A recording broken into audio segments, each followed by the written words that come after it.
Hello and welcome into the Knicks-Verse. My name is George, and if this is your first time here, please subscribe. And if you've been here before and you haven't subscribed yet, come on, stop teasing me. Join the Knicks-Verse.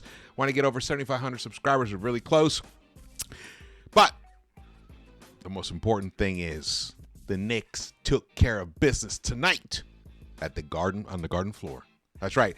A historical moment. I think it'll be a historical moment because Victor Wembanyama is definitely a game changer. He will definitely be an impact player in this sport for years. Will probably end up being one of the greatest players of all time. That said, he did not replicate a Michael Jordan debut at the Garden on this very same date, 30-something years ago. I don't think I was at that game, but I do remember it very well. Tonight was very different, and I'll tell you a big reason why. It's because of that guy right there. That's right there, Mitchell Robinson. And shout out to Thibs, Coach Thibs.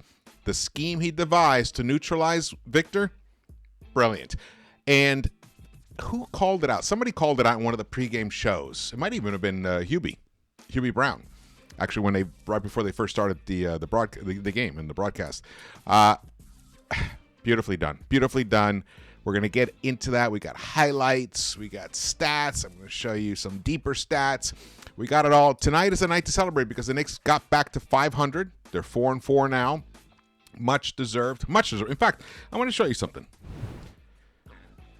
This is the Eastern Conference standings currently at the moment. Who knows what's going to happen? There's still some games playing and stuff right now, but the Knicks are 4-4. I have this filtered for points differential.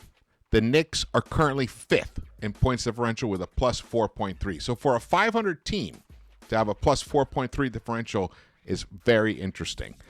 Now, they're struggling to score. They're at 107.1, which is worst in the East.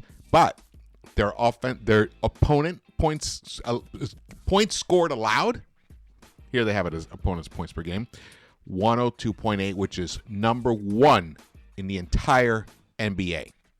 Number one in the entire NBA. Or number one in the entire East. So the differential ends up being they're about 5th. Just a little, like a hair behind the Pacers.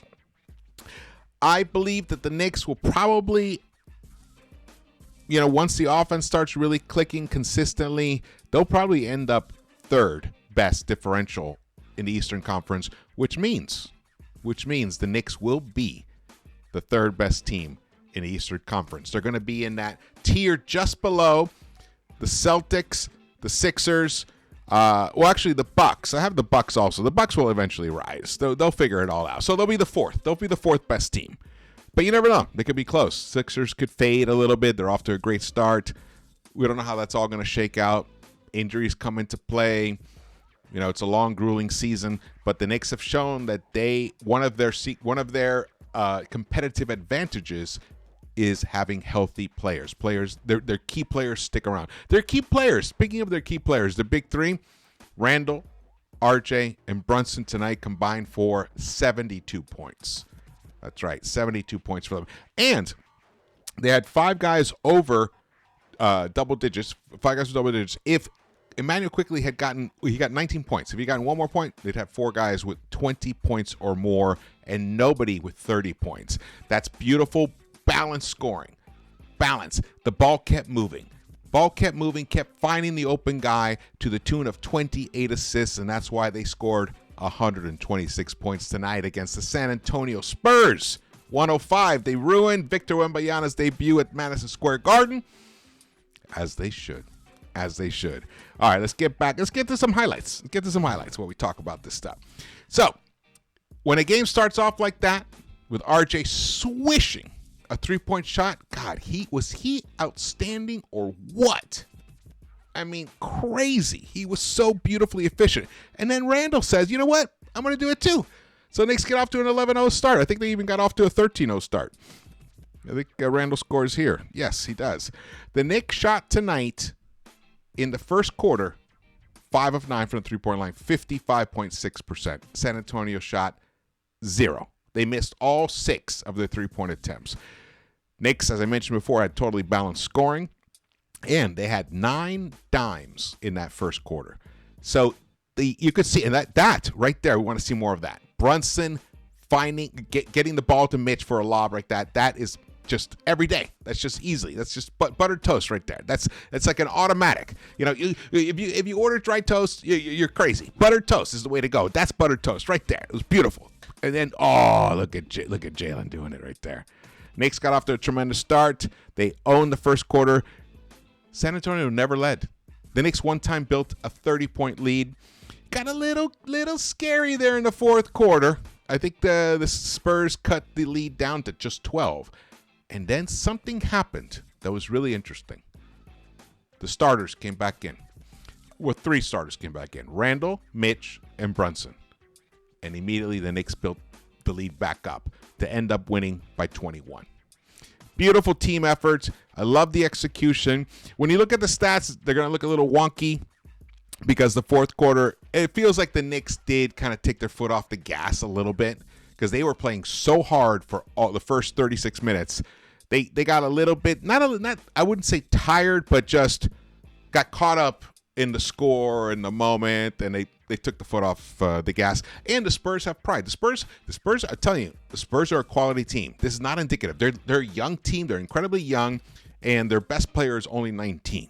So they're gonna have nights like this, and then they're gonna have nights where they destroy one of the best teams in the NBA, the Phoenix Suns, twice on a back-to-back. So this is not indicative of who the Spurs really are, but it's part of what happens with young teams. They're just really inconsistent. Look at that. Mitch just said, what?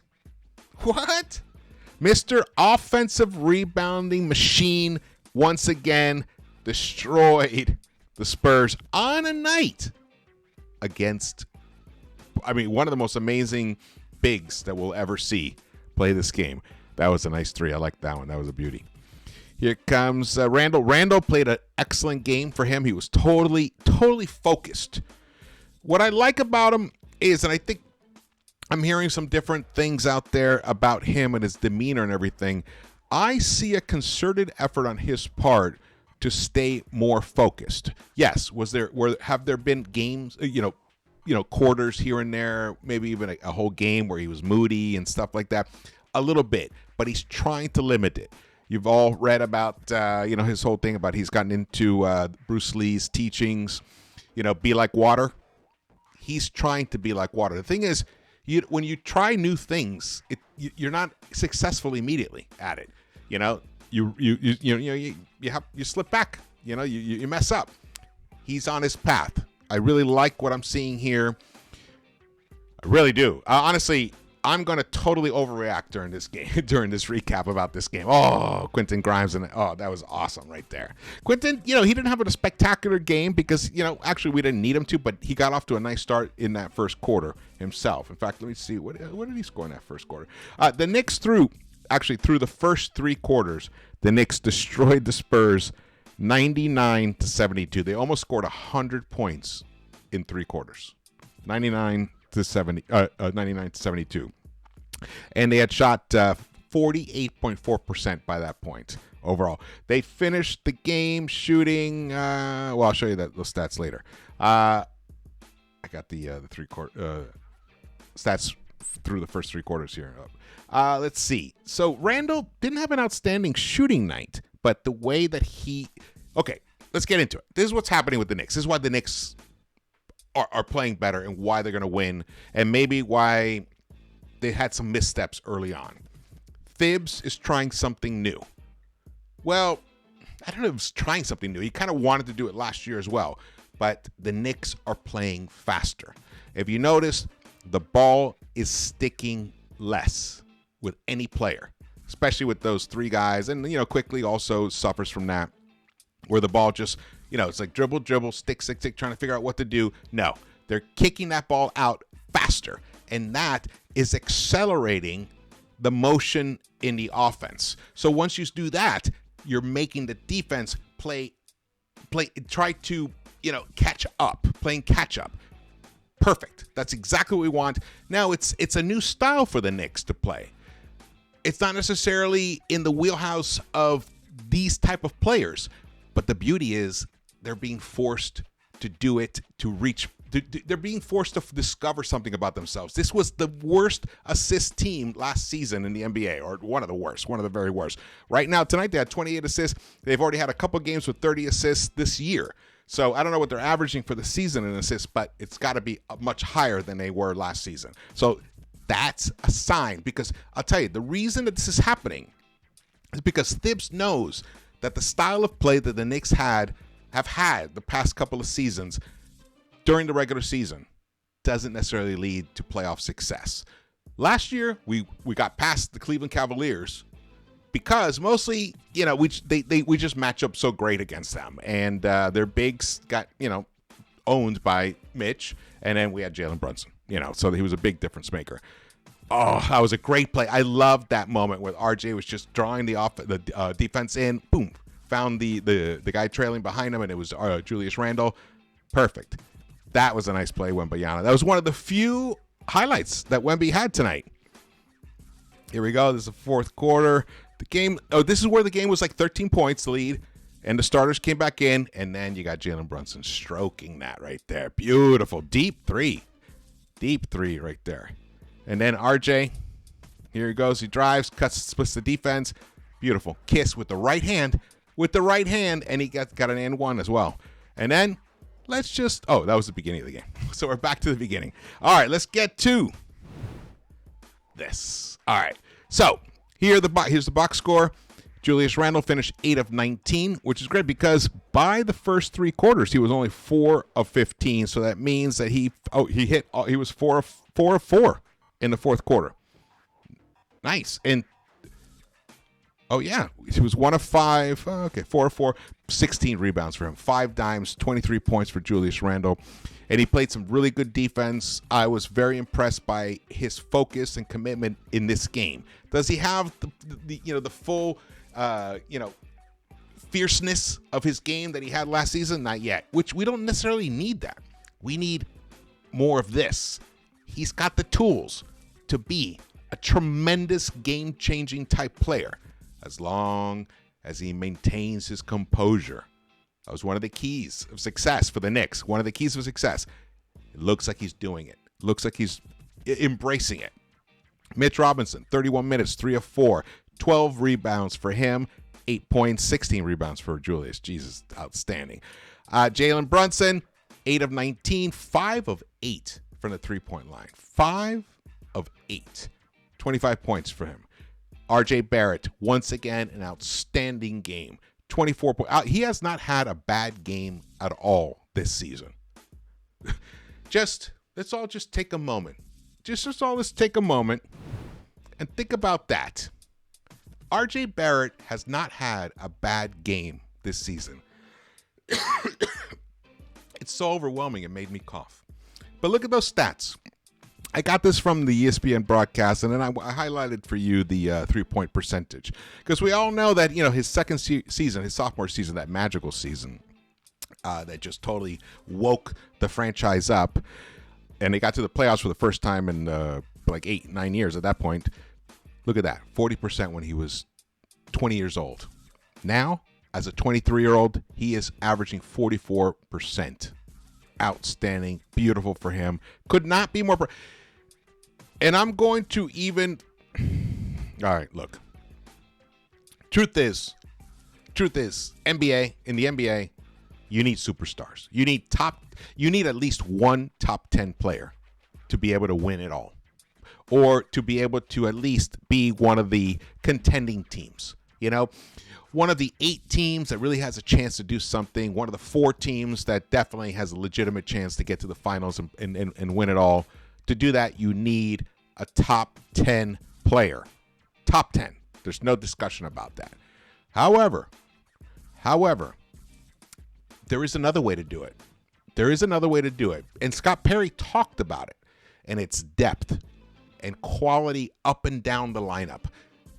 In European football, which is soccer, they talk about this all the time. Quality all the way around the field. Because if you have quality up and down your entire roster and lineup and players that are actually on the court, on the field itself, You are going to control the game. That's what the Knicks did tonight. And if you control the game and you execute your game plan, you're going to win more often than you don't. And tonight, the Knicks showed that they have three guys, not even three. They have, everybody up and down. Emmanuel Quickley had an outstanding game himself. But this guy, if he levels up like he's doing right now, if he's going to have that all-star-esque type season, he may not end up on the all-star team, but he'll be one of those guys that maybe next year we'll be talking about. Next year when, the Knicks end up getting to the Eastern Conference Finals, they'll be having, next year at this time, they'll be saying, RJ should have been an all-star last season. That's the kind of season he's having right now.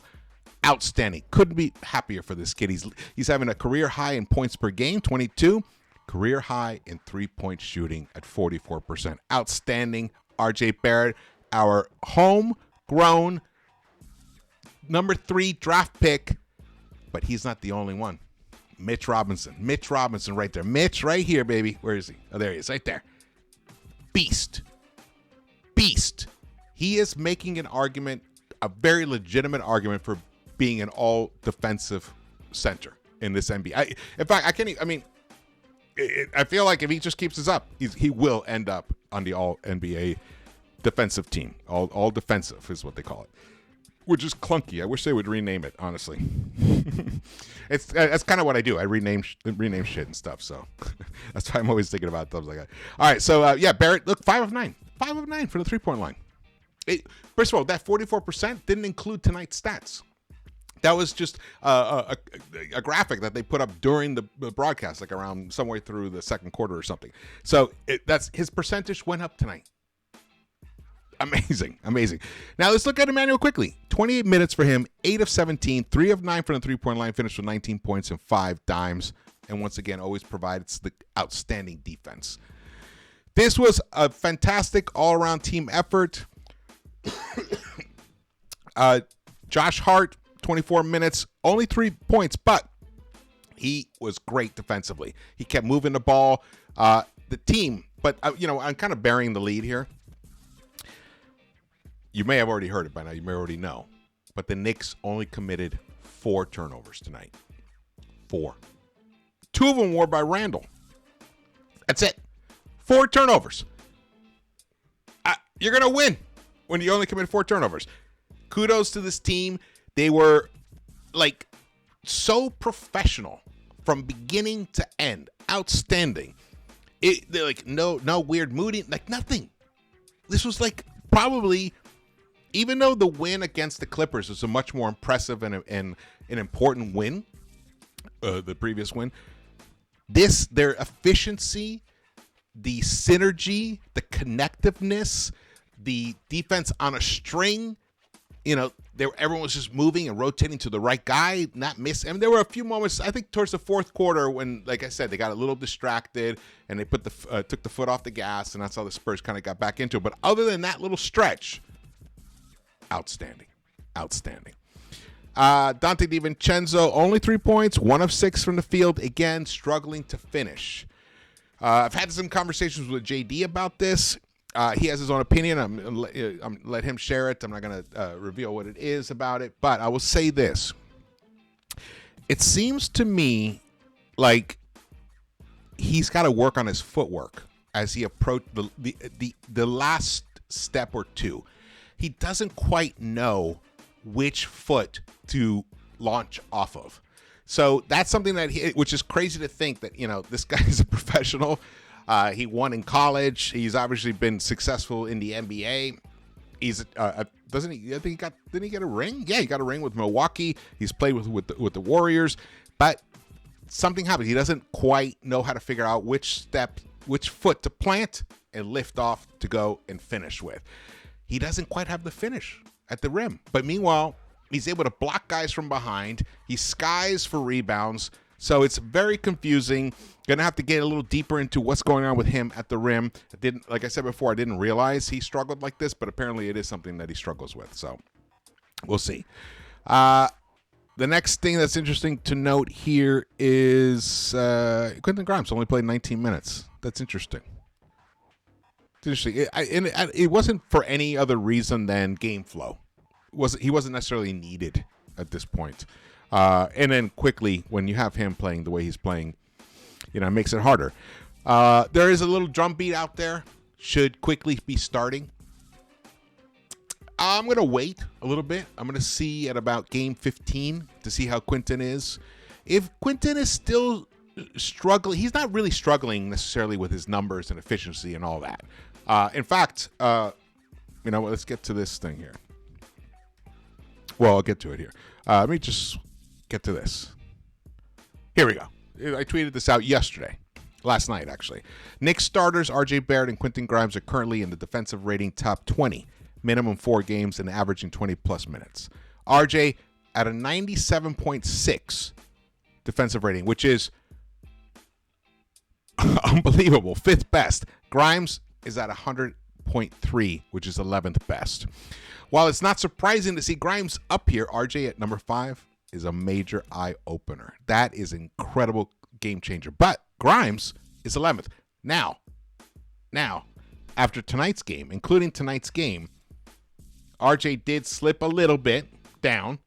His defensive rating is now 98.7, which is 7th best. So he slipped a few slots, but Quentin Grimes, his defensive rating went down to 99.2 for 9th best. So Knicks have 2 players in the top 10 of best defensive rating. Outstanding. And this is part of the story of R.J. Barrett as well. This leveling up. I after all the defending that I've done for this guy, and rightly so because he deserves it. That guy right there. Oh, where is he? He deserves it. He's a hard worker. He comes to work. He comes to perform every day. Some days he doesn't have it though. He struggles. But, man, I'm incredibly impressed by what this guy is doing. And Quentin Grimes as well. Let's get back to, where are we here? Yeah, here's a little closer up look to that. When you look at those names, Slow-Mo, Kyle Anderson's up there, OG Anunoby that everybody wanted to dump RJ for him. Look at that right there. And RJ's playmaking has been outstanding. The other thing that's beautiful about what RJ is doing is we hear this cliche, oh, the game is slowing down for him. Well, if you have been watching him, like as much as I've been watching him his whole life, since high school, he's more patient now. When he gets into the paint, when he dribbles into the paint, he doesn't just put his head down and just trying to get there and muscle up a shot, just get a rim attempt and hope he gets fouled. No, now he's going with intention. He's going with conviction. He's going with his head up. He sees the defense. He sees his teammates. And he's making decisions quicker, which is ironic because he's approaching those drives a little slower, but he's making his decisions quicker. And that's part of the less stickiness. The ball is not sticking with all of these guys. I think they got the memo. They read the memo, and they are living the memo. Don't let the ball stick. And someone put out a great tweet today about, seconds, holding seconds that these two guys are holding it, RJ and Randle, for the whole careers. They've all been over 3 seconds every time for the entire career that they've had with the Knicks. These two guys, Julius Randle and RJ Barrett. This season, it's under 3 seconds. So that's indicative of the quicker decision-making process. And that quicker decision-making process, if they're good decisions, and then you have to marvel at the 4 turnovers, that shows that quicker decisions are not leading to reckless passing or mistakes. It's all coming together. This is the continuity. This is the synergy. It's happening right now. I know the Spurs are a very young team. Don't want to get overexcited about it, but let's get overexcited about it. I mean, why not? The Knicks are 4-4 now, and they're going to go on a run. They're going on a run. Trust me on this. This team is going to be a 50-piece team this season. Yes. We're going to get back to the second round and this time, if they keep fine-tuning, this quicker decision-making style of play, more motion, more passing, getting the hockey assist, that type of play leads to better performance in the playoffs. Less of a burden on any single player. Makes life a lot easier, and it makes it harder for the opponent because they don't necessarily have to shut down one guy or even two guys. Here, we have shooters all around. Even though the percentages are shit for the team right now, this team is a much better shooting team that they have shown, and tonight they delivered on that. Let's get back to this. All right. Yeah, look at that. 45.2% from the three-point line. 19 to 42. 47 rebounds. The plus-minus just shows you the starters were outstanding tonight. Plus 31 Randle, plus 30 Mitch, plus 27 Jalen Brunson, plus 26 Barrett, plus 26 Grimes. Outstanding. The Spurs, all right, let's look at them. Popovich, one of my favorite coaches of all time, he is. This team next season is going to be a real problem. And I worry that this is the kind of team that's going to make a big offer for Emmanuel Quickley in the offseason, because they're going to need a real bona fide point guard. They're not going to make it with Jeremy Sohan playing the point. So we'll see. But this is going to be a scary team in the future, in a very near future. All right, so let's go here. Now, these stats aren't really indicative of how the game was flowing, because here you look at it, the Spurs shot almost 49% overall. So that means they were destroying it in the paint. And you look at the paint points, 58 to 50. And the Knicks shot 46%. But three-point line, they were 9 of 34, 26.5%. They were more in the early Knicks numbers right there. Knicks up to 45.2%, as I mentioned. But the free throw line, they only went to the charity stripe 13 times, where the Knicks went 22 times right there. But the percentages were not good, and a lot of it was because of Mitch. Mitch is the one who went to the free throw line, I think 6 times right there, and only connected on 2. So he missed 4 himself. Rebounds was almost even, but once again, by the end of the third quarter, the rebounds were 36 to 32. The assists were 24 to 23, but the turnovers were 11 turnovers. 11 turnovers for the Spurs, which is not terrible by the first 3 quarters, but the Knicks only had 2. So the differential in turnovers was a plus 9 in our favor, and we ended up a plus 13 in points from turnovers. We scored 19 points off of their turnovers. They only got 6 points off of ours. So that right there is the big difference in the game. The Knicks led the fast break points. And again, Spurs never led. Never, ever led. What did I miss here? I think I missed something here. Thank you. Shout out to Knicks Muse for tweeting this out. Mitch Robinson tonight, 8 points, 12 rebounds, 1 steal, 75% field goal percentage, and a plus 30. Victor Wembanyama, 14 points, 9 rebounds, 2 assists on 29% shooting, a minus 25 plus minus. Wemby's first field goal came when San Antonio was down 30. Respect. Mad respect, Mitch Robinson, right there. I always point to the right because it's like mirror. I showed you that. All right, good. We got through it all. Beautiful. Let's get back to this thing. I want to look at this thing again. Right here.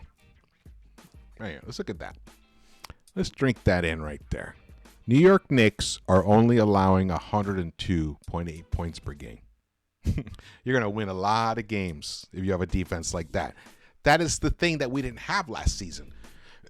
Somehow we were able to win 47 games without having a typical fantastic Thibodeau defense. So offensively, we are a better team theoretically this season. So if you get the defense to click, you're going to be a really good team. And that's what's beginning to happen. That is what's beginning to happen. I have incredibly high hopes for what's going to happen here. I think this is going to be a tremendous season. Just stay tuned. Subscribe to this channel. Share this video. Hit the thumbs up. And I want to hear what you guys feel about this. I love the comments. They help me even when I'm wrong or you are disagree with me or whatever. They help illuminate me on certain things. Love it. Please share with me your thoughts. Just making sure I did not. Oh, yeah. Oh, I forgot to shout out Isaiah Hartenstein. Isaiah Hartenstein was awesome as well. He played fantastic as well. The Knicks centers combined for 9 of 13, 69, almost 70% field goal shooting, 21 points and 15 rebounds. That was the Knicks center tonight. Fantastic numbers. Okay, ladies and gentlemen, thank you for watching this. I really appreciate it, and I hope you guys have a great evening, great day whenever you're watching this, and you will join me in the Knicks-Verse again. Please subscribe, hit the thumbs up button, and I will see you around the Knicks-Verse.